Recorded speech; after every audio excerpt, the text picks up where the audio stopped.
This episode is brought to you by our Patreon supporters. Become a patron today at patreon.com/into the portal.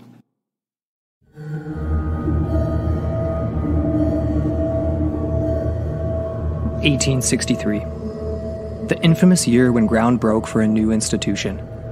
One that for the people of Ararat, Australia, would loom over their community in a most unsettling way. An ominous structure built to house those deemed insane by the state.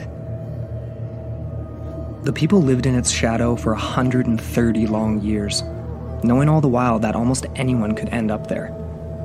Many lived in fear of one day being locked up with no end in sight to their misery. The era was 1860s Australia, a place once thought of as the backwater of the British Commonwealth, and a place where criminals, misfits, and the insufferable alike found themselves in the wake of a booming gold rush. It was a brutal time when those who were ill, depressed, or made mistakes could be locked away for their entire lives, subject to the types of suffering reserved only for our nightmares. Ararat, in the province of Victoria, housed one such place.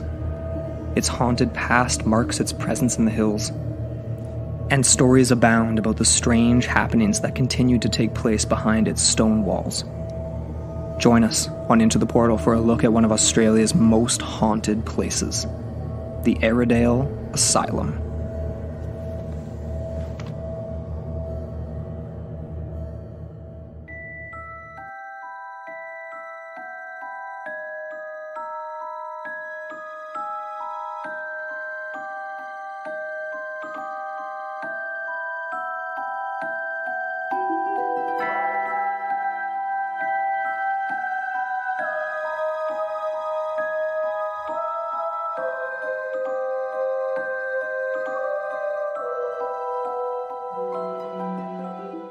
Hello, and welcome back into the portal.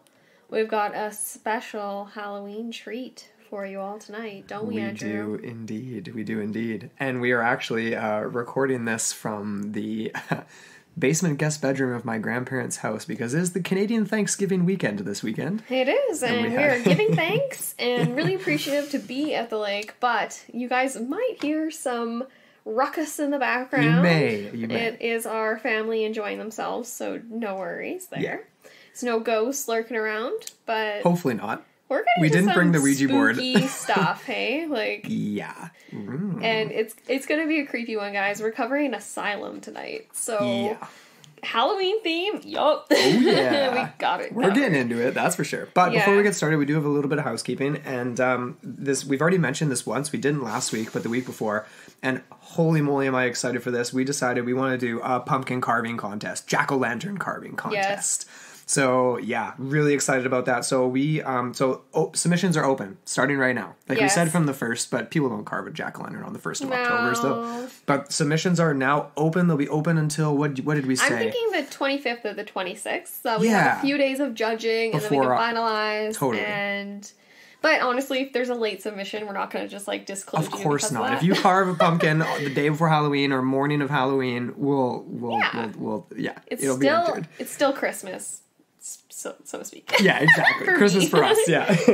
So we will have all the details for that up on our website. It isn't yet, but here's the basic breakdown for it. So it's going to be like submissions on social media, and there's a version for people who don't have social media as well. But so like if you have Instagram, you're going to post your jack-o'-lantern on Instagram. Make sure you follow Into the Portal and tag us in your post, and then we'll be able to obviously know it's there and add it into the list of the beautiful pumpkins to be judged. Bonus points for people that tag others that would be love the paranormal and love myths, legends, history, and listen to podcasts. And triple bonus points for anything from one of our episodes, or perhaps our logo or something cool like that. Who knows what people can get into. The logo would be crazy, but even if people just carved into the portal in a pumpkin. straight up. Or what if they carved their version of a portal? Totally. That would be cool. We're so open to anything. We're open to anything. Essentially, what we're going to do is put them up. So we're going to have a gallery of everyone's submissions. Mm-hmm. And we'll have a little bit of... I'm thinking we're going to do kind of like People's Choice. Yeah. And then also have, like, Trump points for us. Like, we're going to have our votes. Yeah. Our votes are like 2 votes. Okay, people? Yeah. Yeah. We may even bring in some other paranormal podcasters for their opinions as well, just to make it really fun. Yeah. But, that would be really cool. I think that'd be cool. So yeah, like the ways to submit that. So like Instagram, yeah, post your picture. Make sure you follow us. Tag us in the post. Same thing with Twitter if you use that. So follow us on Twitter. Tag us in your tweet with the picture of your jack-o'-lantern. Facebook, same thing.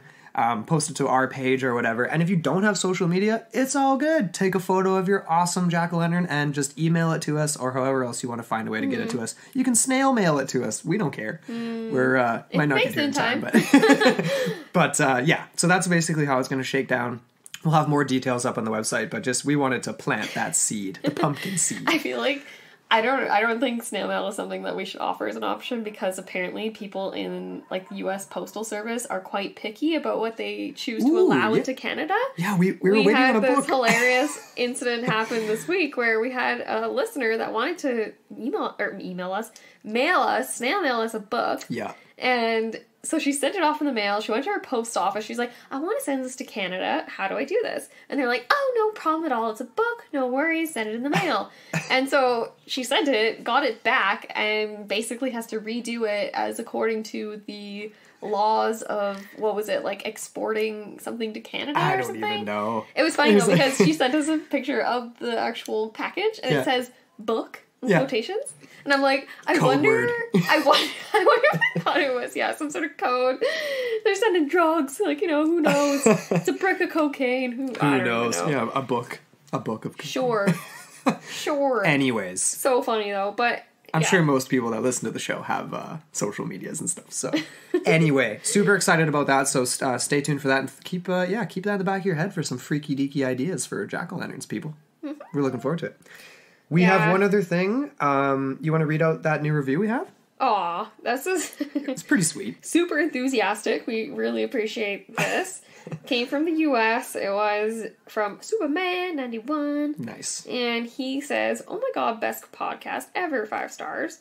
So great, keeps him entertained and makes the workday go by fast. He also says perhaps maybe do an episode on Halloween and the history of it. That would be cool. Yeah. Very good idea. And honestly, like, we put out a call to our patrons regarding our last spot of the month. We've got 3 spots filled, but we want to have a crazy, cool, creepy Halloween myth legend to contend with for the final week of the month. Right. And honestly, this is a contender.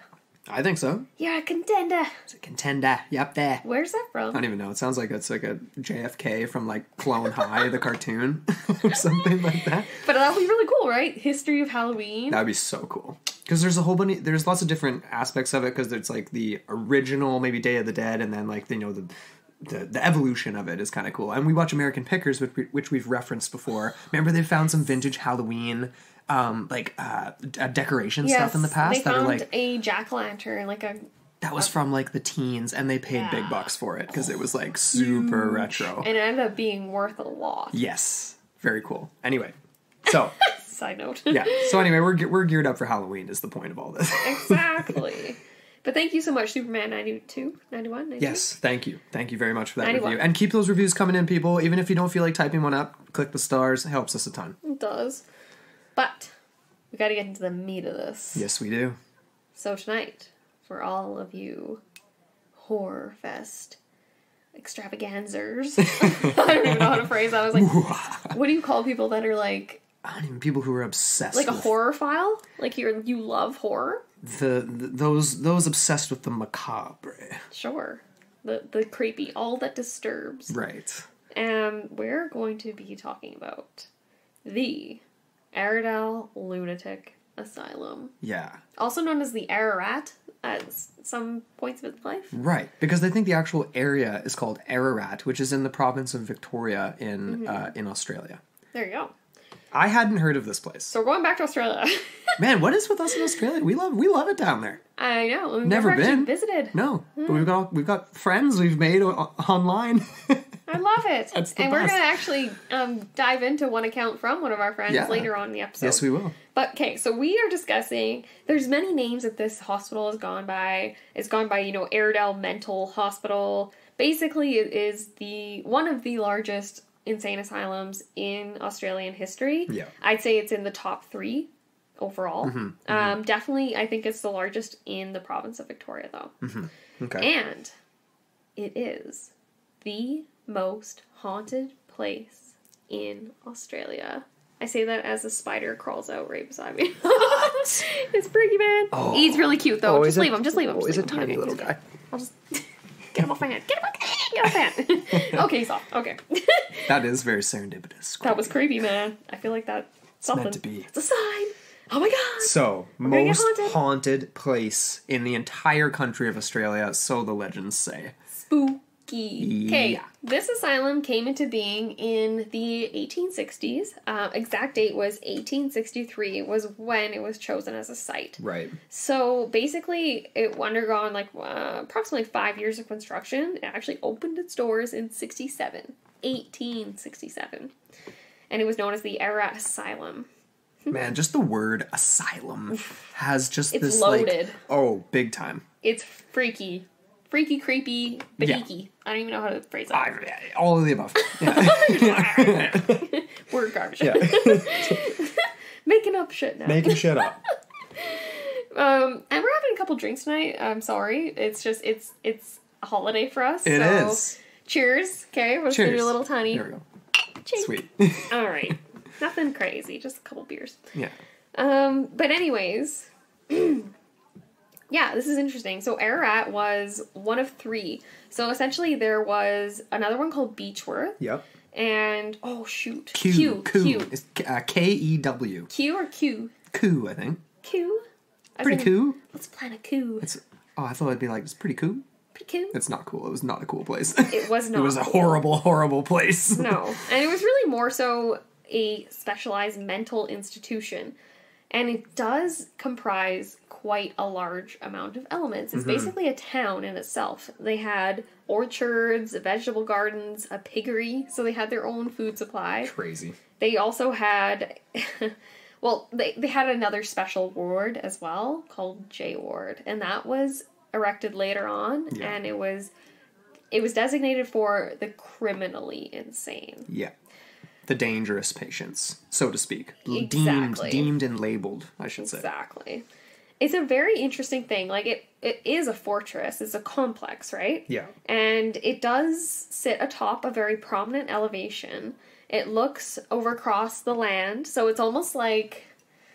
It's a weird quasi-castle or something. Exactly. It's almost like a lighthouse. It's a beacon. It's the highest point. Right. Which is interesting, because if anyone gets out... You can see them. You can see them for miles. Yeah. And it actually came about in a really interesting time of Australian history. I don't know much about the gold rush in Australia, which in itself would be a fascinating history to uncover. Yeah. But this kind of coincided with that time. And obviously this was the same time that the Canadian gold rush was happening too. Yeah. So very interesting. Obviously had a flux of populations. There was a lot of people coming from different places. Probably a lot of people that didn't quite fit the mold. No, definitely. And if you didn't fit in, you were kind of basically effed over. Right. And you can see there's a lot of accounts that are actually open on the Australian records.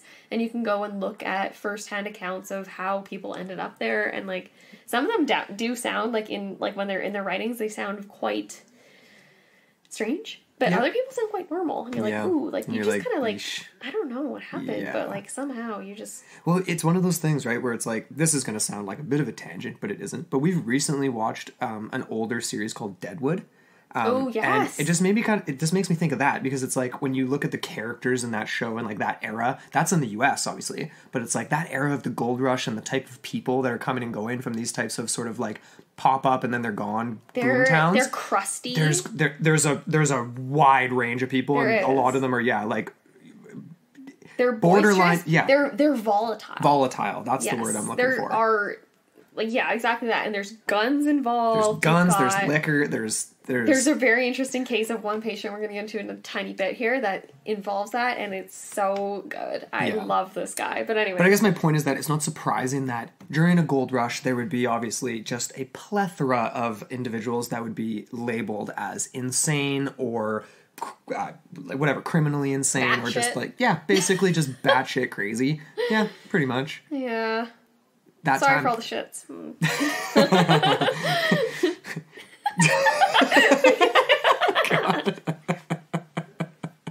Okay, all right. Let's get back to it here. If you drop one more, we're gonna have to click the explicit box on the episode. Let's not do that. Okay. Oh my goodness. So, all right. There were 3 main asylums. They were planned, they were constructed, except for the Q. Actually, sorry, no, the Q was, but... Okay, funny side note about that one. You know what's so creepy about that? I mean, we can save it till the end too, but I'm just going to throw it out there. Just do it. That one has been supposedly repurposed into, like, condos. And, like, residential. No! Yeah. So, could you imagine that? See, I'm just going to get, like, a 1-bed, 1-bath in, like, a place where some guy was beaten to death. Oh. Real nice. That's not very Anyway, good. I do not think that Ararat has, Aradale has ever. No, because right now it's currently used as a museum. Right. They do tours. Right. There's the Aradale Ghost Tours Company that basically uses that facility. I'm not sure who actually owns it, though, which is interesting. But it's probably just the state. It's got to be state-owned. Yeah, I'd imagine. But essentially, all of these facilities had a very dark history, as you can probably imagine. And Australia, this is interesting too, because Australian asylums were known throughout the entire British Empire as being the worst. Yeah. Like, they had a terrible reputation. Yeah. This came from a guy who actually he's a paranormal investigator / historian for the Aradale Asylum. And Nathaniel Buchanan's his name, and he was interviewed on a couple different videos that we watched in preparation for this. But he basically said that, they were terrible places to be. And a lot of it came from a lack of understanding and a lack of knowledge as to what mental illness is. For sure. And the degrees, right? Because there's people that were alcoholics that were locked away with people that were schizophrenics. Yeah. And so alcoholics obviously have their own triggers, and they can be quite violent. Same with schizophrenics, but it's all mashed together. So you're just like... Well, that's a good way to sober up. Happened. Get thrown away for life in an asylum. And another thing, too, to mention is this asylum opened well before medications were introduced as a treatment for mental illness. So approximately 100 years went by where this thing was in operation, and they only had physical ways to treat people, which often meant beatings, electrocutions, lobotomies, which is surgery, or just isolation. Those are the 4 treatments. Literally, people, this was so bad that still in the in the 1800s, near the tail end, the British Crown literally had a royal commission looking into how bad, looking into overcrowding, mismanagement, and lack of resources for these places. Not that they were actually going to do much about it.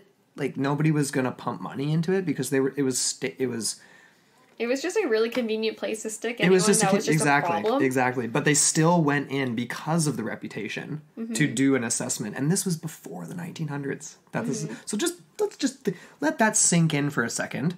This is at a time when nobody cared about anything or knew about anything, and they were already being like, you know what, this place is a little messed up.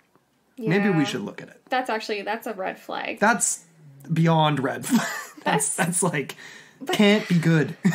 I'm just trying to think of, the cultural reality of it all. You know what I mean? And Deadwood is a really good reference, right? And just to think that, if you just stepped out of line and you had 2 authorities, right, sanction you as insane, you would be locked away.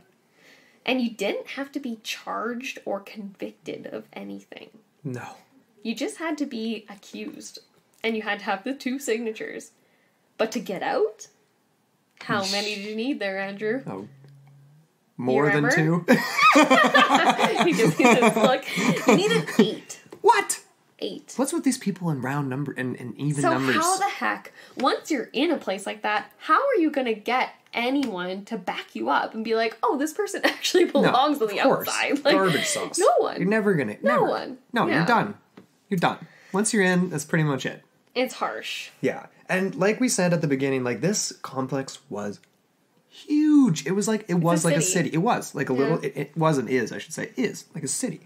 So 63 buildings. It was comprised of That's bigger than the UBC in Vancouver, I would imagine. I mean, well... Actually, maybe not. Maybe not, but still. It's like 63 buildings. That's definitely a heck of a lot bigger than our local university, and like... Very true. It's big. Massive. It had over 500 staff. That's impressive. You're managing 500 staff in the 1860s? Like, that's insane. I don't even know. So, and it was designed to look like the Colney Hatch Mental Hospital in London. So it's sort of designed to look very much like these sort of quote-unquote successful asylums of the British Empire, right? To kind of give the allure of... Or not the allure, the austere of... power of something powerful and successful, right? That's something that would work. Okay, honestly, like we watched a lot of footage of these buildings and like the exteriors of them. Mm-hmm. They look very much like something you would see in like Havana or something, or they seem quite tropical or something, or like there's very ornate kind of architecture. Very colonial, very you know, like not very hospital-like what we would imagine these days. I actually think I'm trying to remember. I thought I read one reference that it was designed after some Italian architecture of some kind or something. Really? Yeah, like Victorian era. Whatever. Anyway. Yeah, that definitely, yeah.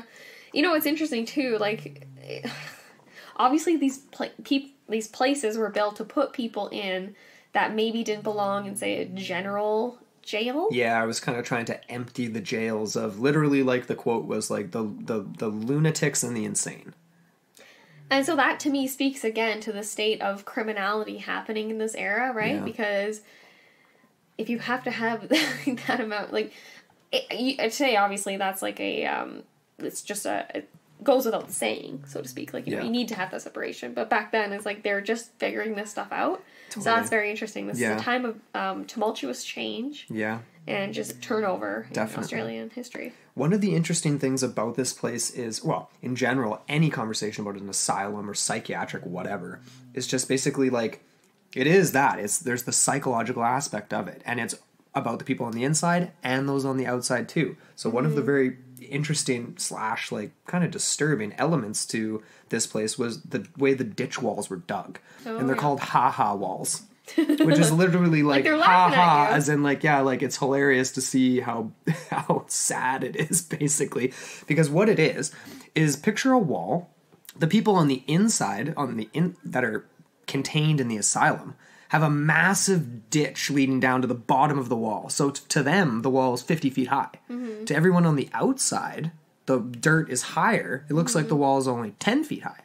Yeah. So for the population living in Ararat, they're seeing this place as a rehabilitation center with walls that aren't even that high. Why would you need such high walls to keep people in? And then on the inside, the psychological impact is much different. It's, you are never leaving this place. Yeah. Ever. Don't even try.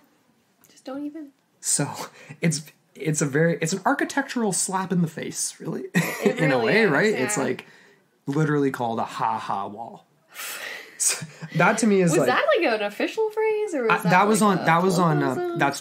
that's just become a colloquial. Okay, I'm 2 beers in here. I'm not trying to colloquialism. Yes, nailed it. Sweet.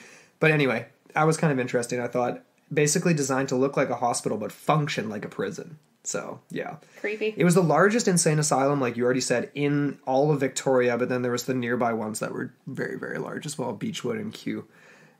Basically, Aradale had the reputation of being the worst of the 3, though, in the 1800s. Like, I suppose that could be argued depending on who actually made it out alive from any of those 3. Yeah. But, which wasn't very many. Yeah, and there were a lot of people in all 3 that, ended up there that shouldn't have. Up until the 1960s, 70s, you literally could have been thrown in there for simply being gay, for being an alcoholic, for being a drug addict, for having postpartum depression, for a new mother. Mm-hmm. That's huge. That's crazy. I don't even know. For sleepwalking, probably you could get freaking put in there. For a nervous tic. If there was something about you that people couldn't explain, you would just get shipped off for that. Great. And it's interesting, too, because we've had people reach out to us that are Australians in the past, especially related to the Big Cat episode, right? Where there's like, oh, yeah, like, my grandpa or my great-uncle saw something. He didn't say anything to anyone, though, because he didn't want to get locked away. Yeah. That says a lot about the state of people's fear, right? Big time. That's crazy. And it was the same... across everywhere. I mean, right? Like I don't know if you're probably going to bring it up later, but like there's the pop culture stuff of this. I mean, we'll save it or whatever, but for all those like obviously American Horror Story fans they out there. did season 2 was all about that. Yeah. I was just trying to remember because you mentioned the fact that if you were homosexual, you could be imprisoned. Yeah. I couldn't remember actually. Was the reporter in that season 2 homosexual? No. So in that season 2, or yes, she was. I think she was. Yeah, and that's why they actually ended up getting her. Yeah.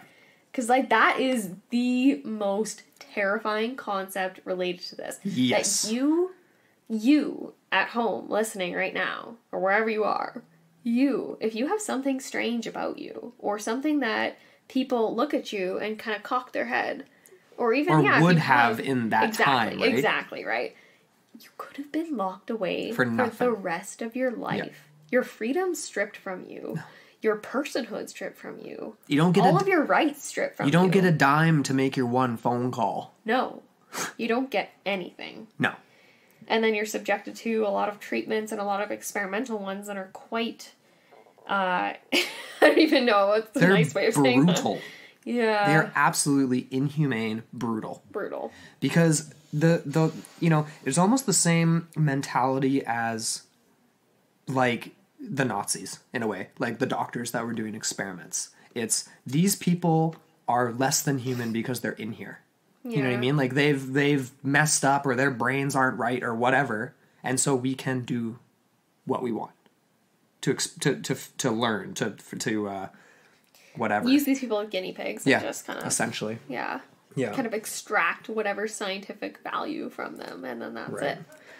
But there was crazy, like, well, we did mention J Ward. Yeah. J Ward was a huge aspect of this. It was the place where all the criminally insane were housed. Yeah. It did open up it was just 11 years after the jail, the asylum opened originally.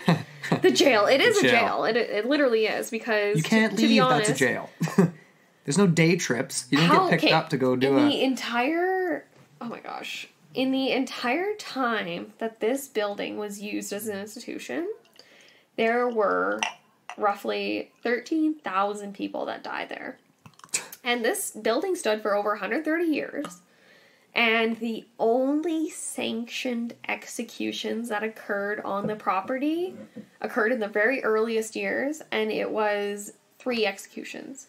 So that means all of the other 12,997 people that died there died of other reasons. Yeah. Either natural deaths from old age, or violent deaths at the hands of other inmates, or at the hands of their doctors and their handlers. I'm just going to go ahead. I have no reference for this, but just straight ballpark guess. I'm going to say, of those remaining people, that over 85% of them were deaths at the hands of the employees. Yeah. A lot of abuse, a lot of neglect, and a lot of just failed treatments. Like, there was one treatment I read about that took place in the women's ward, and the woman one of the patients there was refusing to eat, and she refused to talk, refused to eat, refused to do anything. And one of the nurses got so frustrated that she ended up literally shoving a metal spoon of food down this woman's throat to try and feed her. After she did that, it was quite a struggle. Obviously, there was quite a commotion. And when the spoon was removed, the woman just started just choking up blood, and she just died on the spot in front of everyone. Crazy. Yeah. So that's just one little tidbit there. But it's crazy because going back to those executions, there were only 3 official sanctioned executions carried out at J Ward. They were hanged, and they were actually buried upright, which is weird. And their graves were unmarked until later on. And the inmates actually marked their graves for them, and then later on the officials went and gave them actual placards, so they're memorialized or whatever. But that's freaky, man. Oh my god. Freaky. There is an estimate here that roughly 1/3 of patients that entered this asylum never saw freedom again. And you could be put in there as young as 14 years old if you were a girl. 17 if you're a man. That's weird. Stupidest thing I've ever heard.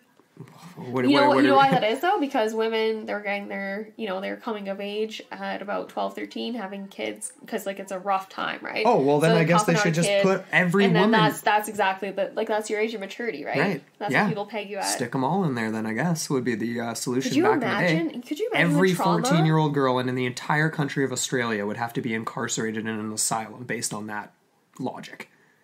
What? As soon as you hit puberty... No. You're going... No, that's what I meant. Like, they hit puberty, they're able to give birth. Right. Therefore, when they actually... Like, I'm assuming there was obviously a lot of rape cases, like, things like that, where kids are traumatized, they're giving birth. Obviously, they probably don't even want the kid. They are probably exhibiting some signs of mental illness, and they probably just get locked away for the rest of their lives. Oh, good times. It was like that joke in Flight of the Conchords, when Jermaine, the New Zealander, falls in love with the Australian, the bloody Australian, it's gross, like whatever, criminal, blah, blah, blah. And then she's like, oh, when my mom met my dad, well, actually, she was raped. It's like, just says it so casually, and it was like, but that to me speaks to the actual reality, history, right? Yeah.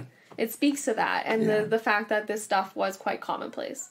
So if you think about that, it becomes a lot darker, right? Like, you can laugh it up with Flight of the Conchords, but... Yeah, it's hard to place ourselves in the 1860s and be like, yeah. It's rough. It's messed up. It's just rough. Yeah, it's rough. Dirty, it's gritty, it's no one's looking after you. You can disappear off the face of the earth and no one's going to come after you. Yeah. And no one's going to come after the people that disappeared you. Right. So, that's where we're at, essentially. Yeah. Well, like you said, there was only a few executions. One of them was on the 15th of August, 1870. That was actually the first one.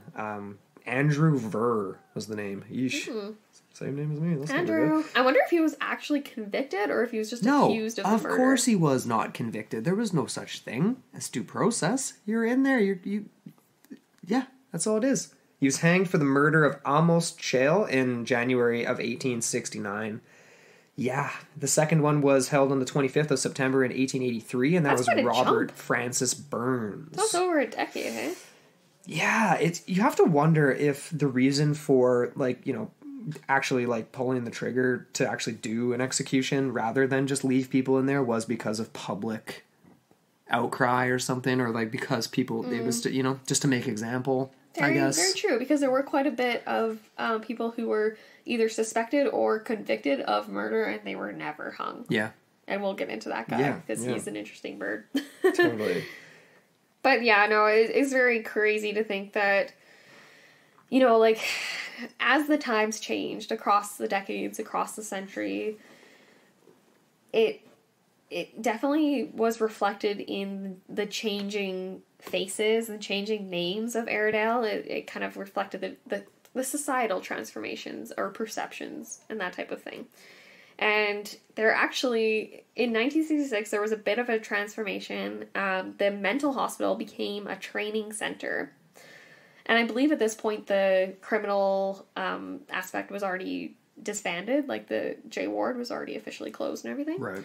But essentially it became a training center called Ararat Training Center. And many of the mental hospital patients and residents continued as patients. And then there was a slight change. It was kind of weird. We should touch on this too, because there's basically four classifications of insanity at this point.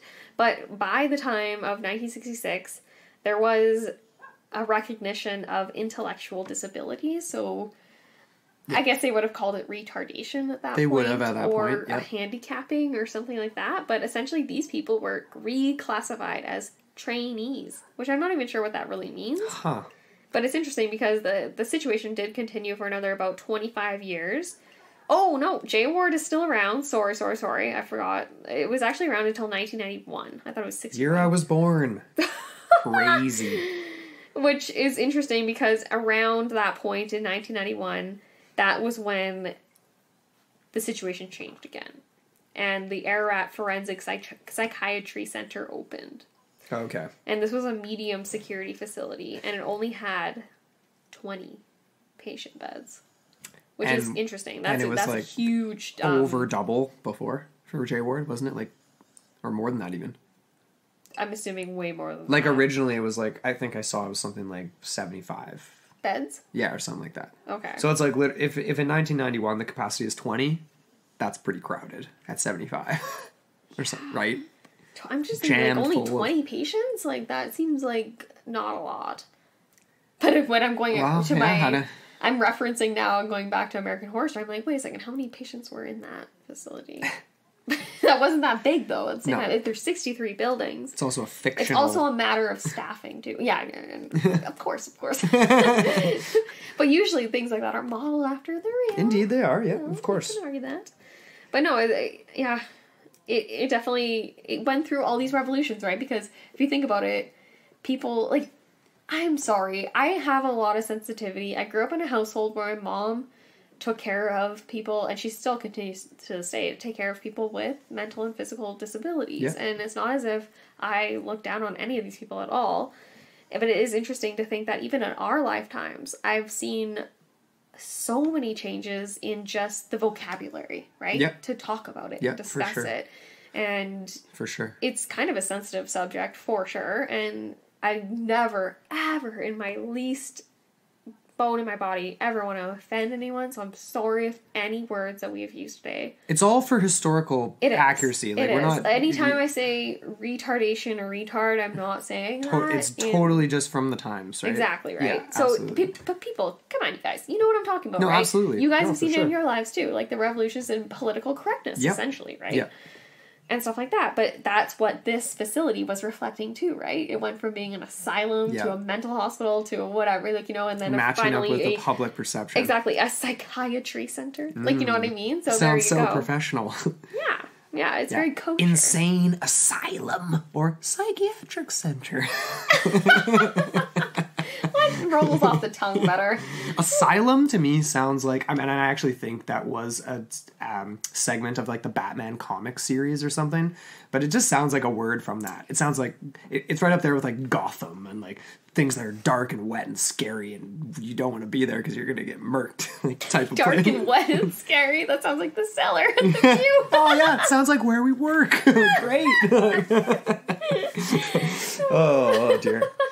Well, anyways. There were some really notable patients / prisoners, though, of this place that I feel like we should mention. Mm-hmm. Because, well, especially this first one, because there's not even a lot of detail to it, but it's just straight messed up, you guys. Charles Fossard, okay? This guy was admitted in 1903 at the age of 21. Do you actually know what he was admitted for? That I couldn't find. Actually, I don't think it wasn't a violent crime or anything like that. He was admitted for... He wasn't in J Ward, as far as I know. I can't say that for sure, one way or the other. As far as I know, he wasn't in J Ward. Anybody out there listening that can dig it up or knows... The one thing that was crazy about this guy, the only reason I included him in our notes, was just the fact that he was the longest serving patient. Yeah. 1903 to 1974. Yeah.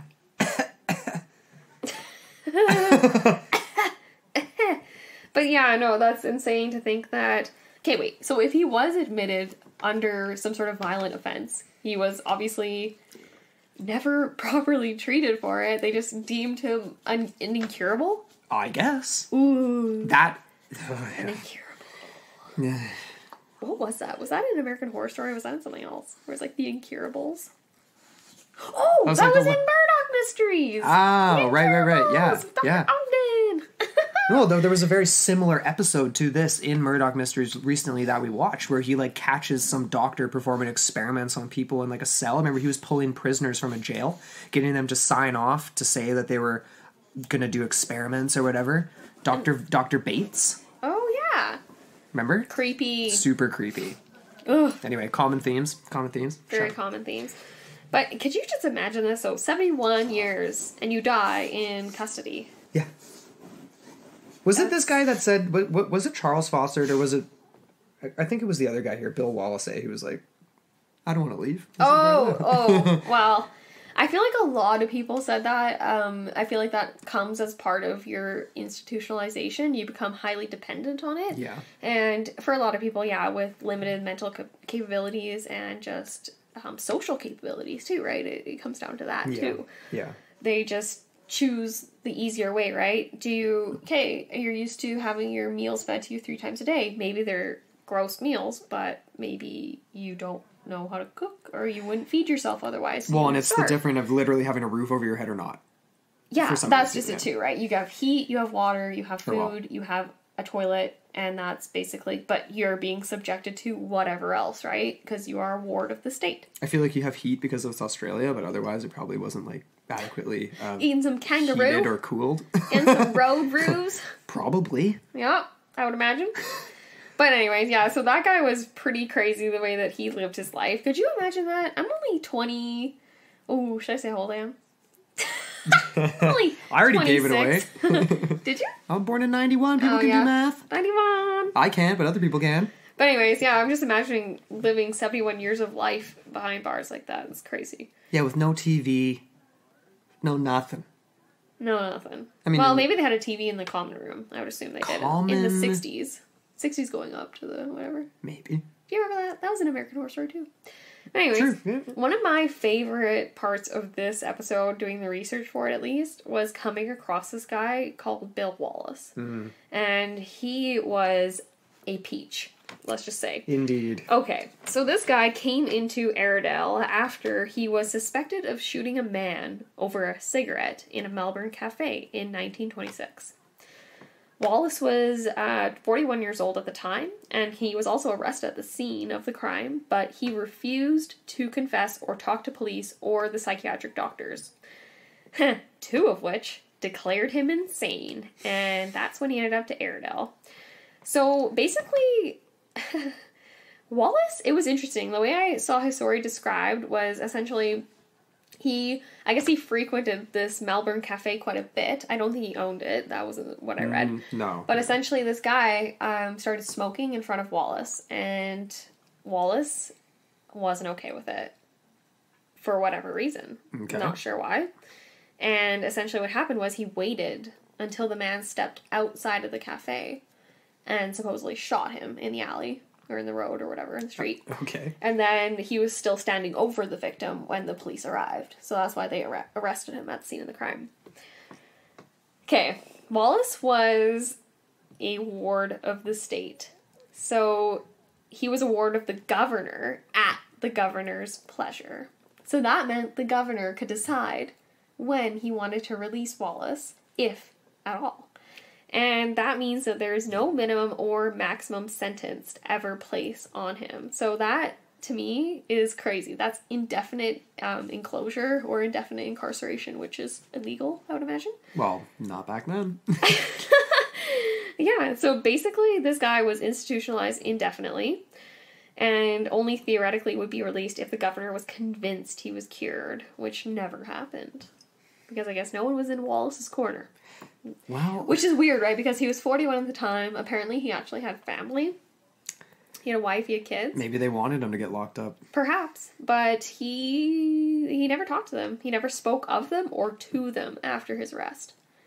Which was weird. Because, to me, that does speak to some sort of ill relations, right? Yeah. So, yeah. He was incarcerated until his death in 1989. So, the fall of the Berlin Wall. And he was at the ripe old age of 107, which makes him the oldest prisoner/patient of the facility. Wow. Incarcerated for a total of 64 years. And this reminds me of my favorite supervillain. Who's that? Hannibal Lecter. Ooh. I love this guy. I'm sorry. But Wallace was an enigma. Yeah. He never communicated with his doctors. He never communicated with prison officials. He didn't like them knowing his head, essentially. And so this led to a lifetime of institutionalization. But, yeah, he was fine with it, apparently. That is very Lecter-esque, right? Because Lecter was, again, he was an enigma. People couldn't figure him out. I remember Chilton, he was so chapped that he couldn't even get him. Like, what did he, in the one scene where he's like, I tried to give him a Rorschach test. He folded it into origami. I was like, that's pretty, like, but anyways, or it was like I don't know if it was we should definitely, Rorschach test. we'll probably add one of those films into our ITP movie. Yes, we're going to be doing movies. That's the next sort of thing we're kind of getting into. Yeah. Because we always talk about these movies anyway, so we're like, well, might as well just... Yeah, we'll add in a little extra episode over here and there. That's horror, paranormal, and sci-fi, weird stuff. Yeah. Yeah, exactly. Okay, so Wallace, this guy was so weird. Apparently, he was the heaviest smoker that Aradale ever saw. He preferred the government issue brand of tobacco, and he also smoked it in 50-pound blocks. 50 pounds! Like, he would get that. Like, that's crazy that they would even provide that to Did people. I actually add a 0 to that? Like, was it 5-pound blocks? Like, even that, 5 pounds? Honestly, I feel like... Like, okay, I'm just trying to think, like, tobacco's really light. Yeah. So 50 pounds is a lot. We're familiar with other stuff that's a little more green, less brown. But, like... Shout out to Kryptonaut Podcast. But, like, I'm just about 50 pounds. Can you imagine what that would look like? That's like $100,000, bro, of the devil's lettuce. This would fill the entire room. Anyways, oh, man. Maybe it was 5-pound blocks. He's lucky that they let him smoke tobacco, though. Yes. They were very nice to Wallace. I One think of the he few. had a very... He was a gentleman, right? Like, he preferred to be called Mr. Wallace. This guy wore a suit every day of his life. He wore a suit. They let him keep wearing them. Yes, and he actually had a annual fitting done every year, and the guards would let him out. Well, he wasn't, like, let out, but he actually had... Yeah, just let out. He had the suit shop come to him. It was called Foster's, and he would get suited up, and he would get fitted and everything every year. And it was just, like, he was very... If you were rude to him, he would gouge your eyes out. If you were polite, if you were a gentleman yourself, if you were a lady, he would leave you alone. He would be, it's almost like, again, it's a parallel to Lecter. So Hannibal, yeah. Kill the improper, kill the rude. Right. Rudeness is an epidemic. Right. That's what he said at one Except point. for that one time he kills the, the trumpet player for, like, having a bad night or something. That's rude to him. If you're not performing well, right. You shouldn't be up there. And if, like, literally he was dead weight. He was dead weight, right? So you eliminate the dead weight, and then you get, and then the next That's scene, different than the next rude. scene where he's watching the symphony, he's like, yes, I can enjoy this. Like, so no sprained fingers if no one's Lecter's effing it listening. Yeah, Adam out there Yeah. with his band, bass player, if you get a... Oh yeah, shout out to the Suffers. The Suffers we were listening to on the way we were indeed. over to Such a good band, love it. Love it so much. But anyways, yeah, so you could characterize this Mr. Wallace as a highly institutionalized person. Almost like a Shawshank Redemption type character. Brooks from Shawshank, where he ends up getting released, and he's like, he kills himself because he's like, I don't know what to do. I don't fit in society. Yeah. I don't know how to handle myself. I am an institutionalized person. So essentially, okay, what happened to Wallace? He turned 100 years old while he was institutionalized. The public caught wind of this, apparently, and they petitioned. They wanted him out. They were like, holy man, this guy has been incarcerated since the age of 41. I think he needs to live out his last few years in freedom and just enjoy the countryside or whatever. Because that's where it was, right? It was in Farmer City. Yeah. Farmer Central, I should say, not Farmer City, because that doesn't make sense. But there was just like a 50-story haystack. Farmer City. So essentially, it was successful. It was a 3-year petition. The governor finally recognized it, and he was like, all right, Mr. Wallace, you got your freedom. Yep. What did Mr. Wallace say? He said, don't be effing silly, I live here. You know what? No. He said, his famous words were, don't be fucking silly. I live here. Okay. We're clicking explicit. I'm sorry. Fuck it. No, seriously though, like, that's his fucking famous words, man, and I'm just gonna say it. It is. Because very true. I know we blanked it out in our notes, I'm sorry. It's all good. I teed you up for failure. That's why, yeah, that's why. I teed you up there, man. Yeah, you kind of did. It's all good. But you can't have a prison episode or a mental asylum episode without dropping an F-bomb. I'm sorry. Yeah, let's just say if I was in there, there'd be a lot of F-bombs getting dropped. Yeah. There's more to ITP behind the scenes than meets the... We're the gritty... No, we're not. No, we're really not. We're pansy poofs. clone of mission. We can't say anything. But I do swear like a sailor sometimes. Sometimes. Well, that's typically not on the show. In the cellar we do. In the cellar we do. There's time and place, man. That is so funny, the story of Mr. Wallace. Like, that is something else. Really. Yeah. You're there for that long, and then he's like, you idiots. Like, I don't even, like... Don't be... Like, what are you even asking me that for? Don't be silly, yeah. It's so funny. He actually lived out the remainder of his life in the geriatric ward of Aradale, so by this point it was kind of converted. Right. And he died 1 month shy of turning 108 years old. That would be so weird to have gone through all the evolution, right? Like, he was there when it was, when it was... All of these before things, these transitions. Could you just imagine if you put pen to paper and just recorded and documented and... Because that was something we didn't really like. I know that there's some records out there from patients, like, and we did come across a few of their entry stories, how they kind of ended up there. Yeah. But we didn't actually get the inside scoop of what goes on behind those walls, which is very... Yeah, sometimes there's not enough time. Maybe we'll have to do a little mini bonus follow-up for some of those details. I would love if anyone in Australia has some tidbits out there, or even, like, family that or something. Like, yeah, that would be really cool. Even now, if they go on a ghost tour, hey, that would be really cool. We'd love to hear about that. Or if you've ever done it in the past, or know anyone who has, that would be sweet. Because the ghost tours are ripe for the picking. Yeah, that's kind of what we're moving into here. Is the reports of hauntings at this place. Because, I mean, any it's asylum, loaded. like we said before, 13,000 people perished there. However that happened, we don't know. Spirits. That leaves a lot of restless souls. It's the type of place that I personally would never want to step foot in, but I will if we go. He gives me that look like, yeah. I don't know. Yeah, there were some pretty notable hauntings in this place, and some definitely lots of groups that go there and try to do like the classic like ghost hunting, doing their tests. Paranormal investigators. Turn on the light. If there's a spirit here, turn on the light. Yeah. Then you pan the camera around just as some guy named Steve flicking on the light in the background. Stella, shut up. We got a boxer in here and she is loud. Stella, shush. A boxer dog. Boxer English bulldog. We always mention Stella. We do. People know her. She knows. She's our third host. Yeah, that's right. Yeah. Official mascot. You have something to say there, Stella? She's hungry. Dead silent. She's like, I'm hungry. But yeah, I mean, a couple notable ones. Like, did you want to... I mean, one of them was this lady named Nurse Carey. Now, yes. That's such a quintessential, like, Nurse Carey. It makes me think of Nurse Ratched. Yeah, it makes me think of that character, like she was just some sort of, like, demonic nurse. Stella, are you itchy? Here, but, yeah, so... Sorry. It's all good. It's all good. Yeah, so... Reports of these hauntings talk about nurses in white uniforms, people crying and moaning, footsteps going down the hallways, like the typical kind of haunting stuff that you would get.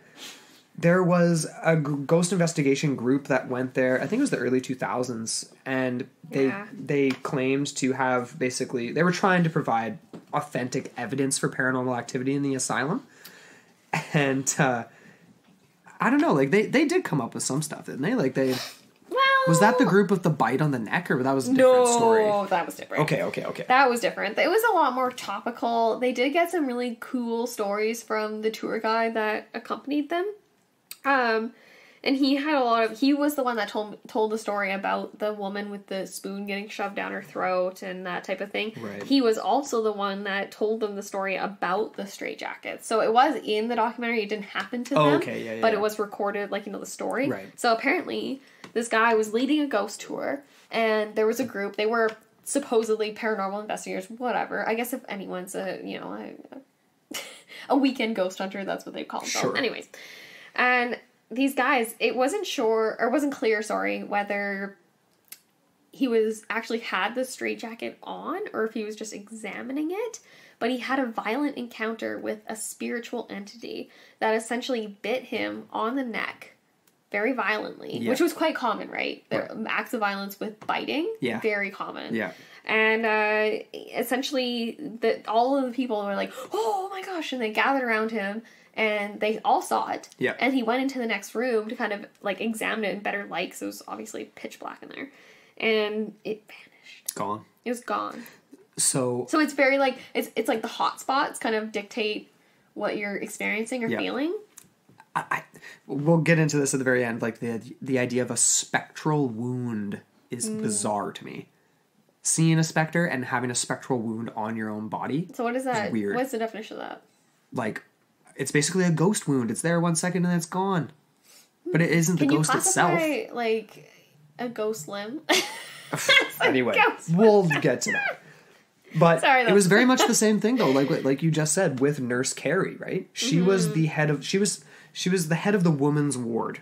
Essentially the women's version of J ward. Right? Like, for dangerous women? I'm not actually sure she was the head, but she was definitely a very well-known personality around there. She was, yeah, people knew who she was. Yeah, like, she's been painted in multiple ways. Yeah, some people say that she has basically, like, this icy stare that will compel people to leave the room when she's in it. Others say that she's, like, more of a benevolent spirit, that it's not so negative and scary. No, it's almost like she's sweet Nurse Carrie with a soft-spoken voice, the one that can get a patient to do basically anything.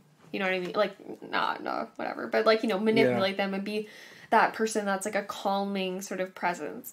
But it is very interesting because you get this sort of aspect where a lot of people that have visited and have sort of cited what they think is Nurse Carrie or the apparition of her. Right. Where they do describe this icy stare and they immediately get the feeling of being unwelcome. And a lot of people have described how when they go past the women's ward into the men's ward, especially the surgical ward, they'll almost feel as if they're getting pushed back, as if the spirits want to push them away from the suffering and the sort of trauma and the threat, right? Because obviously there were some weird surgeries and things like lobotomies going on, and if you mess that up, it's not as if people are going to come looking for you and be like, oh, you don't get your medical license anymore. It's just people just didn't say anything. No. It's like, oh, this person's actually insane. Yeah. So they were always like this. Yep, it's all good. It's all fine. It's all dead. It was like this when I got him. Just pass the buck. Yeah. Oh, that's bad. That's so bad. I'm sorry. I'm not. Too soon? Too soon. Yeah. But it's crazy because, you get the experience of biting, you get pushing, you get people who have, been literally feel like there's such a presence that's just so ominous and so oppressive that they feel like there's like this pressure on their chest, and what was the other one where the smells, right? The sulfurous smells. Which is very typical with ghost activity, paranormal activity, having those types of, whether it's sulfurous or just rotting, like rotten flesh smell, essentially, or burning flesh smell. Or even the taste. There was this one spot that was one of the... it was a superintendent that actually killed himself by ingesting prussic acid. Yeah. And people that are in his office, sometimes they'll get this immediate gross taste in their mouth. Yeah. And they have to, and as soon as they leave the area, it's fine. It goes back to normal. Right. And that was actually a doctor that did that, right? So that was a superintendent. The superintendent and a doctor. What the heck made him do that? Exactly. That's creepy, man. Because there were definitely the dark history. There were many suicides. Yes. I mean, not all documented, obviously, but there you was have the to thing imagine. Called the suicide walk. Yeah. What that was essentially was a elevated platform walk that went from the women's to the men's ward. Yes. And it was enclosed, but apparently you could, if you really were determined, you could throw yourself off it and kill yourself. You could. So yeah, it's essentially like a covered bridge, and you can see it in the photos of the institution, which we'll have up, and you can look at it. People claim to, so like on this one blog I looked at, it's like when people would cross over from one ward to the next, like in modern times for tours and things, or just government people there because it's state owned, they would feel essentially like either like an icy grip somewhere on their body. So whether it's like an icy grip around your wrist, like pulling you in one way, or icy hands around your neck, it was almost like the souls of people still offering a way out for those that were crossing from one side to the other. Like, I'm willing to strangle you to death so you don't have to live out the remainder of your days in this place. Spooky, man. That is terrible. So there's that, and it almost seems as if those are more sympathetic spirits. And then you get the ones where, there were several accounts where violence is inflicted on the people visiting, or they witness a violent apparition. Where there was this one case where essentially, one of the tour guides, his name was Doug. He was this really cute old guy with like a big white mustache.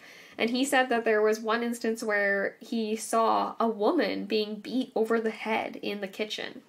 The kitchen was a hot spot for all this stuff, apparently. Yeah, right. There was a lot of really gross, like, weird things that were seen, like, as far as apparitions and ghosts and things like that. There was also, this was close to the kitchen. It wasn't quite in the kitchen, though. I think it was just in another adjacent ward. There was this one occurrence it was an actual possession, where this woman who was with Doug, he was the tour guide that night, and he experienced a woman who essentially became unresponsive. Her neck and her spine arched up. It was almost as if she was experiencing a seizure, but not really, because she wasn't convulsing. She was just tensed, and her neck went straight up. Her eyes went to the ceiling, into the back of her head, and her mouth opened. She was almost like just in that crazy, like, just like not a manic state, but like a seizure state that's like frozen. Yeah. And essentially she was unresponsive, didn't respond to anyone. I was like, are you okay? Or what's going on? Like, what's happening right now? And she essentially walked in a zombie-like trance out of the room. And when she exited the building, she went back to normal. Something didn't want her in there. So either she's a really great actress or something weird happened there. Yeah. Yeah. I'm going to go with the latter. Freaky, man. Yeah. Freaky. Yeah, the kitchen. So let's get into that a little bit. Sure. There's not much to say, really, other than the fact that, like, Doug, again, like, he described a couple different entities. He said there was a German cook and a young boy.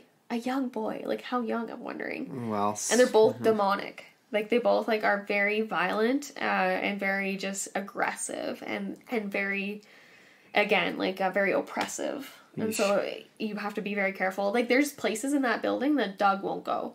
He said he's been in there, and it just, it's so oppressive, it pushes them out. Eesh. Which is giving me Freaks shivers. me out, man. Shivers. Oh, yeah.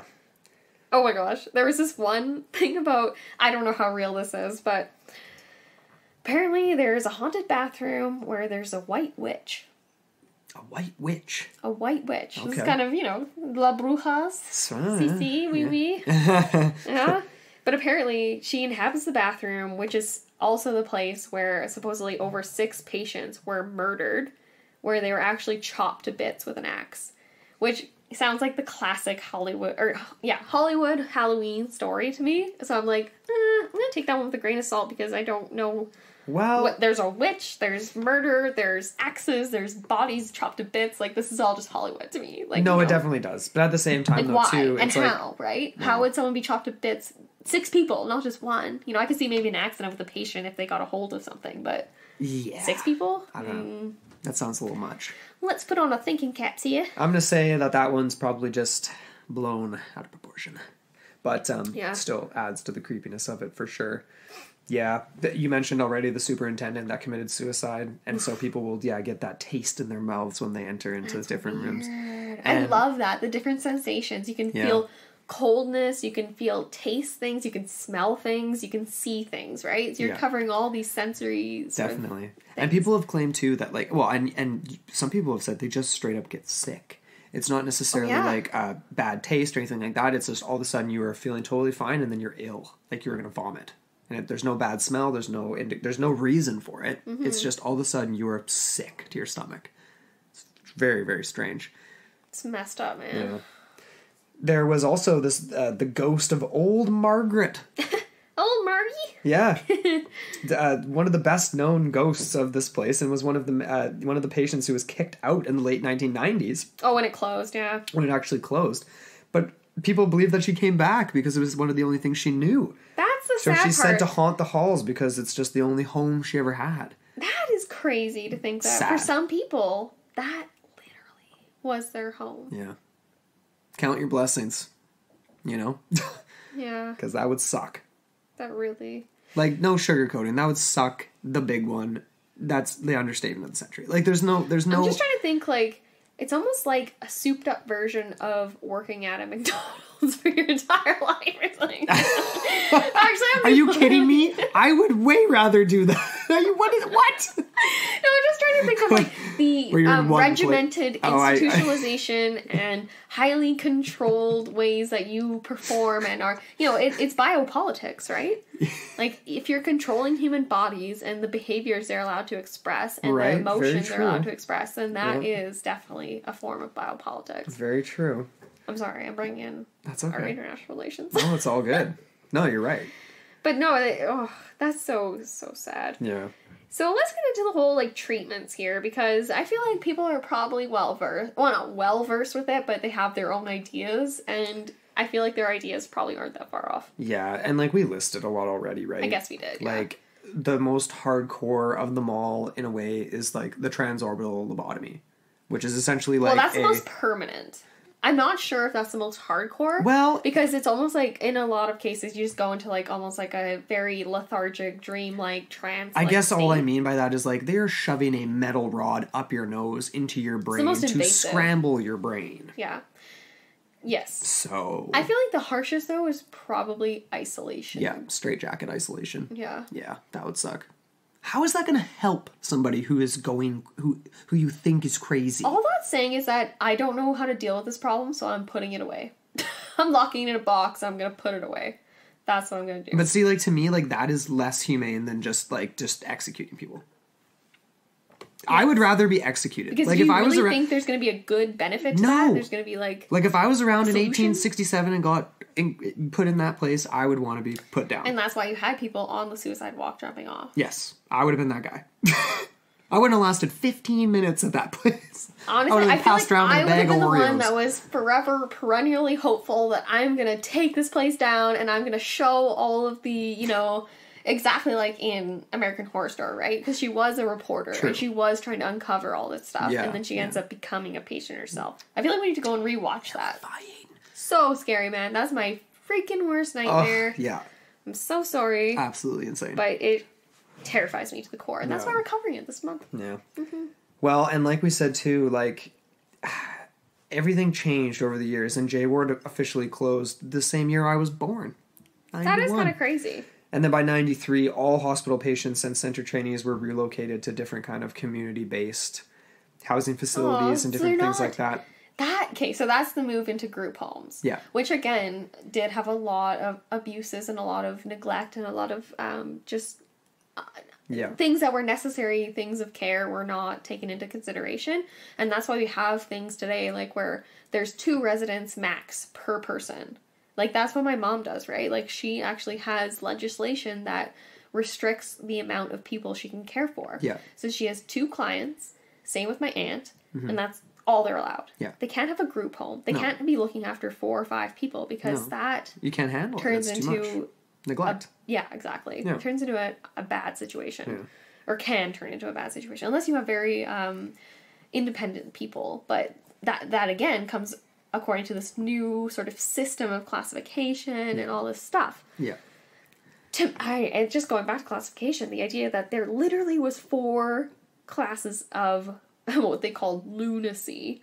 So they had mania, melancholia, dementia, and paranoia. You're not allowed to be depressed. IA. It's like you're not allowed to miss stuff. Melancholia? Yeah. Yeah, like that's for the women after their babies. I hate all these doctors from the 1860s. It's insane. Okay, so all of you deserve to get punched right in the mouth. Okay, so we already did cover this. So the idea that there were straitjackets used, there was isolation chambers, there were also restraint chairs. So it's almost like an adult high chair, and then the lobotomy as like the ultimate solution. If you had someone that was an incurable, just lobotomize them. You know what's so interesting? They're so much easier to deal with. Oh yeah, so easy. You know what's so bizarre to me? It's like, at this point in time, it's like, we're 100 years past more than that, past the Industrial Revolution. So many you can construct this city-like place in less than 5 years. The amazing technologies had already been achieved. And of course, psychology still has a long way to go, but it's like, we've already figured out so much as a human race, yet that's your solution to being like, this person obviously has some things going on here. I'm going to strap you to a chair and that's it. You know, great job. Very creative solution, guys. Great job. Not even any extra steps. Just tie him to a chair. That's it. Nothing else. No need. You know what I'm thinking here now? It's all good. How the heck wasn't Tesla ever incarcerated and put into one of these places? Because he was potentially too profitable. But he wasn't in his later years. No, not in his later years. But he was electrocuting himself, he was too famous and have no friends. Well, he was already doing the treatments on himself. They didn't need to incarcerate him. He was eating pigeons and electrocuting himself. Self-medication, original definition. Oh my god, that's Jesus. Like, you know what? If you think about it, though, like, he was an oddball. And he was indeed, but I think he was around. But you know, at the same time, though, if Westinghouse, maybe they were his safeguards because if he had been put away, they'd be like, ooh, all our technology, ooh, not all of it, but you know, like a lot of the patents and stuff, but. Anyways, we have some cool discussion questions. Yeah, we're getting down to the end here. And we want to include all of you as well. So if you have anything to add to these, please feel free to get at us on our socials, on our email, into the portal mailbox, you know, all that stuff. Yeah. But, okay, so we're going to just talk about stuff. Like we do every week on the podcast. Words. Here they come. Out of my mouth right now. Oh my god, is this happening? Anyways. So, first question. I like this First questions. Ghosts. What are they? What are they, man? But seriously, though. Like, what are they? Remnants are they? Is it just an echo of the... Is it an actual entity? Like, that's my... Like, yeah, is it something that's thinking? Does it have some sort of intellectual coherence? Is it an entity that can kind of come and go from the place? Because we hear a lot about things that are haunted, like objects that are haunted, things like that. Like spirits will become attached to places and they can't necessarily leave them. Like Robert the Doll. Yeah, like Robert the Doll, or like, you know, like the thing we talked, like you walk into a certain room and Nurse Carrie is pushing you out of that room because like that's she's her room and she's place. in that room. Mm-hmm. But I feel like there's entities that can kind of have a little bit more free flow-inness or something like that with this place. There's specific locations, but then there's also a little bit of like you can experience paranormal activity in various spots. That's interesting to me because it almost speaks to two different sort of ideas related to the paranormal and the afterlife, and the idea that, and related to place, right? Specifically, when you see Nurse Carrie in that ward looking at you, is that an echo of what she used to do? Right. And is she still doing that in another dimension? And it's literally, it's just... And it's exactly like, what was that movie we watched recently where it was like, time is being experienced... Interstellar? Yes. No, not Interstellar. Arrival. Yeah.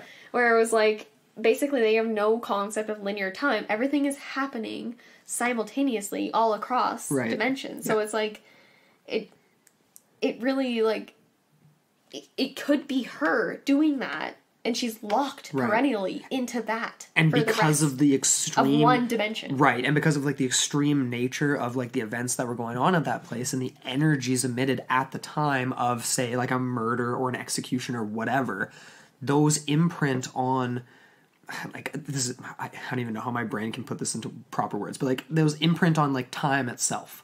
And when people are there modern day, exactly.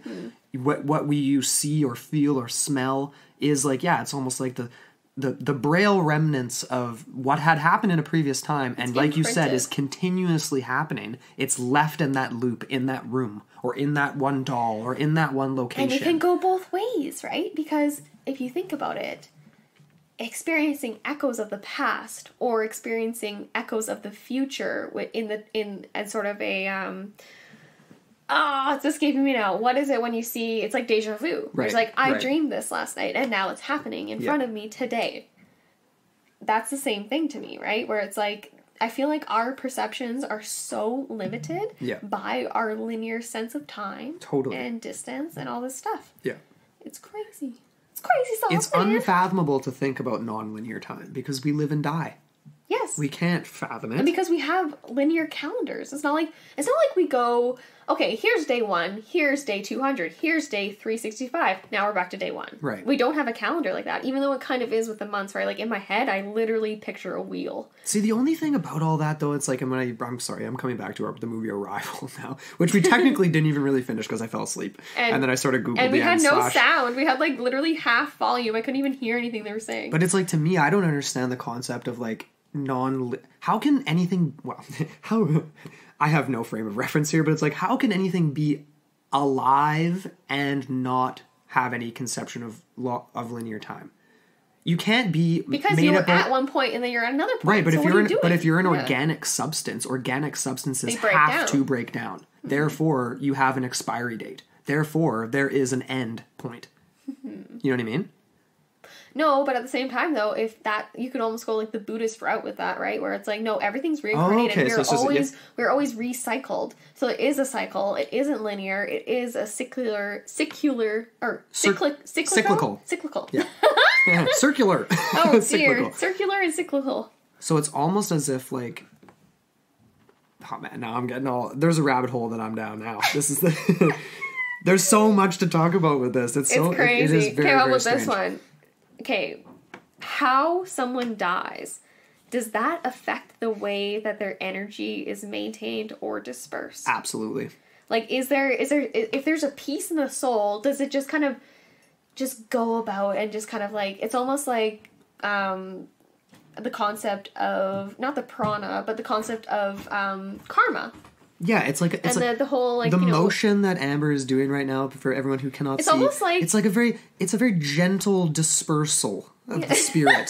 It's a circular dispersal. It's a wafting. I'm going in circles. It's almost like a Venn diagram here. Yeah, it's a very but if you were violently murdered, though, it's like that death wouldn't be a gentle dispersal. It would or be is like that a halting? It would be like a. It's a violent. It's like it's a jarring, very abrasive, abrupt. High and it's energy, almost like if you think about it, it's like, what if the soul, like the non-physical part, what if it doesn't actually recognize the fact that the physical part is gone? So therefore, they're still going about their day to day. Isn't that's purgatory, right? Like that's the religious definition of purgatory. Mm-hmm. Searching for a place to be. Well, the religious definition would be you're not entered into hell or heaven. Right. So you're stuck on Earth, roaming around, trying to find a place to go. Yeah. Right. Yeah. The hellish realm of the Duat. Whoa. Sorry, that's the Coming Egyptian back to mythology. I just got to slip in one of those references just for the heck of it. So, no, I don't know. That's a really interesting question. Another thing, too, that we haven't brought up yet, but I really, really, really want to talk about is Wes. Yeah. He is our good friend over in Australia there, and he had some really cool experiences and things like just history that he shared with us. He did. I actually didn't technically ask him if I could talk about this, but he's cool, so I'm sure it's fine. Well, he'll be fine. Honestly, like, just to keep it relatively vague, like, he did mention, like, so he's from the province, like, he's from the same sort of general area. He didn't know too much about the history of the Ararat Asylum. Well, that's cool. But definitely knew of Aradale. Sorry, Ararat. we have been referring to both. Like, Ararat is the actual town, so that's just, anyway. But he had definitely heard of it. Like, people have, it's in the public consciousness for sure. The ethos of, like, you know, whatever, like the folklore around there, a lot of it's attached to that. But he did have this interesting experience with an old house when he was a little kid that was sort of in the same area where hauntings, experiencing some sort of paranormal activity. He had some really cool things that he shared. Yeah, like he said he had an ashtray thrown at him that they would walk into a room and like water would bubble. Yeah. When there was nothing there. It wasn't just him, it was like guests. Yeah, guests that would come over, the rest of his family, obviously, too. And so that just made me think, like, could this have been a spirit that was from the nearby Aradale Asylum that got out and is still restless, or was it just attached to the house itself? It just sort of sparked the general conversation of, like, paranormal activity in the area, and just the idea of, like, spirits being trapped inside buildings and, like, Aradale being so close. And just it being a hotspot in general for all this stuff. Yeah. And for somebody like him, who's a very level-headed guy, you know, like... No nonsense. He said he experienced a lot of nausea when he tried to visit. Yeah. Yeah. Yeah, he made the comment about his uncle being in a hospital or something, and being around when he was a kid, and like it was just no, because he said that basically by that point, Aradale had been transformed into just a general hospital, right? And so his uncle went in to get some sort of procedure or whatever, and he went to visit him, and he would feel sick. This is sorry, Wes, if we're getting any of this wrong, but feel free to get at us and we'll get it right. But the point is physical symptoms from being in a place. You know what I mean? Whether it be an ashtray getting chucked at your head or that's crazy. Physically feeling ill, which we mentioned to me before. Harkens back to the other sort of paranormal cases we've seen where people get like pulled across the room by their hair or by their clothing or pushed downstairs or like all this kind of stuff. And any of you listening, if you've ever had an experience with like a spirit or an entity like this, like the ones we're talking about, please reach out to us and let us know. Yeah. If you feel comfortable enough to talk about it on the forum on Facebook, that's awesome. And if not, and if you want to just have a conversation with us and keep it private or whatever, we'd love to hear it. You can email us or whatever. It's all super fascinating. We're really into it. We want to hear what you... But anyways, did you have any sort of... Well, we kind of had, I don't know, like, we're going to get into the whole, like, what is the most terrifying aspect of this? For me, it is the idea that you can be what you think is a normal functioning person and have two people sign off on you saying that you're not, and you're just locked away. And you have to get literally 4 times the amount of signatures to get released. That's insane. Bonkers. You can't even just have one person vouch for you. No, and this is the same era when these doctors would be like, you're kind of sick? Yeah, you probably have ghosts in your blood. You should probably do a bunch of cocaine. And then you'll be better. You know what else was the era of? This was the era of, I'm a man. I have a wife. My wife doesn't please me anymore. I therefore have a friend who is a doctor. And he has another friend that's a doctor. I can just get them to sign off saying my wife's insane. Yeah. And get her shipped off. And then get a new one. And I don't mean to say that as like, oh, I'm a woman and blah, blah, blah, women's rights. But this was the time where that was a reality. It just was. That so happened. I'm sorry, but anyways. No. There needed to be like the female Dexter character for people like that back in the 1860s. I'm working that up. It's going to be a masterpiece fiction. Indeed. Anyways, it will. But another thing too, like we had a couple pop culture things that sort of came up. Like we talked about Nurse Ratched very briefly. Yeah. But the idea, like this is exactly the plot of One Flew Over the Cuckoo's Nest. Yeah. Aside from the fact that he sowed the own seeds of his destruction in the beginning, right? By trying to declare himself so he wouldn't get arrested and put into normal jail. Right. It's like, well, I'll just go with these loonies. It'll be great until lobotomy, and now you're not great. Yeah. So that's one great example from pop culture cinema. And then obviously we've been discussing American Horror Story. Like, that's just... What was the name of the native guy in One Flew Over the Cuckoo's Nest that like rips off the toilet or whatever? Okay. Big Chief. That's such a great movie. Jack Nicholson. Big Chief. I'm sorry if I got that wrong, but I think it is. It's something like that. Great book, obviously. Read the book first if you've never read it. I think we read it in school. I can't remember, but man. And obviously, like that movie, it kind of harkens on a lot of it brings up a lot of the scary things that we've talked about today, like being isolated, being trapped. But it doesn't have the same vibe as the stuff we've talked about, like the outright sheer terror of being incarcerated in an asylum. I honestly, because even if you aren't being subjected to things yourself, if you're even in the environment where you know people are, and you can hear it, potentially, and you can see the signs of it after. Could you imagine seeing someone that you've known since you got in there? Like, obviously you wouldn't know them for your whole life, but you're kind of like me, you're a little similar, and then you see them the next day, and it is exactly like Jack Nicholson's character, where they're just goo-eyed, just gone. Yeah. Just glazed over, and that's it. And you're like, that's irreversible. Yeah. We're both just giving each other, like, the wide eyebrows. Heavy, wide eyes, eyebrows up. We're just like... That's heavy. Palpable sort of, Don't let me go. Stress. Don't let them take me away and do a mental institution. Well, you better watch yourself. Because it's women's right era. Yeah. So... I get a little... Honestly, yeah. And I'm the crazy one in this relationship, for sure. And this podcast partnership. You're a little more manic. Oh, yeah. Or a little bit more reactionary. That's the Italian side. I have a Scottish last name, but that's. But I've got Irish blood and I've got Ukrainian blood. You think I'd be worked up over everything? Well, yeah. A little bit of French in there too. Woof, woof, woof. Anyway. It's a Molotov cocktail.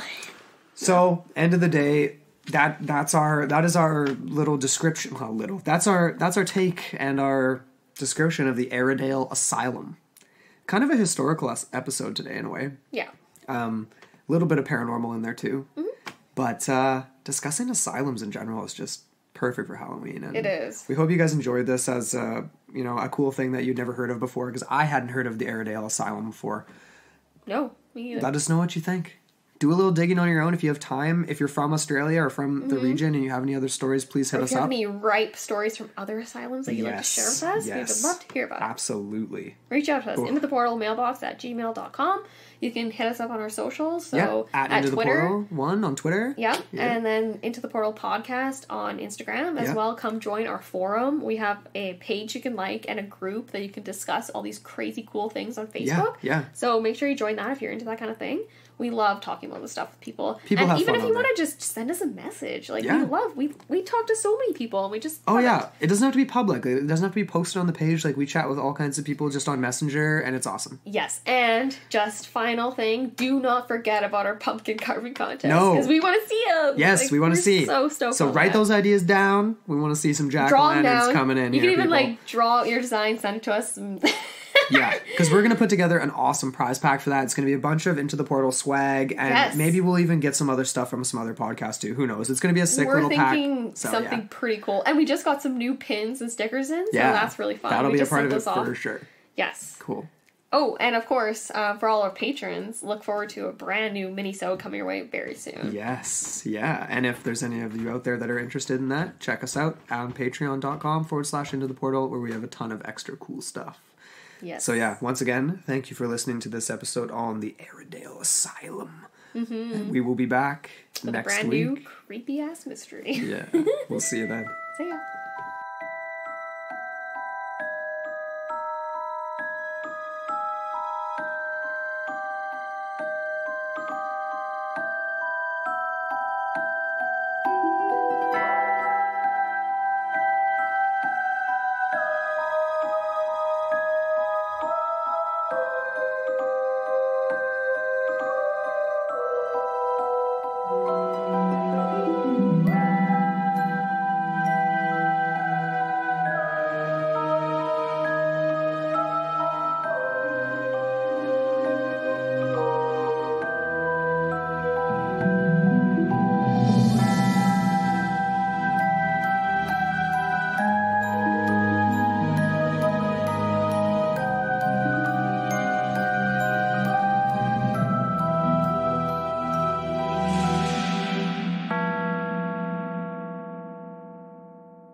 This was a podcast from the Podfix Network.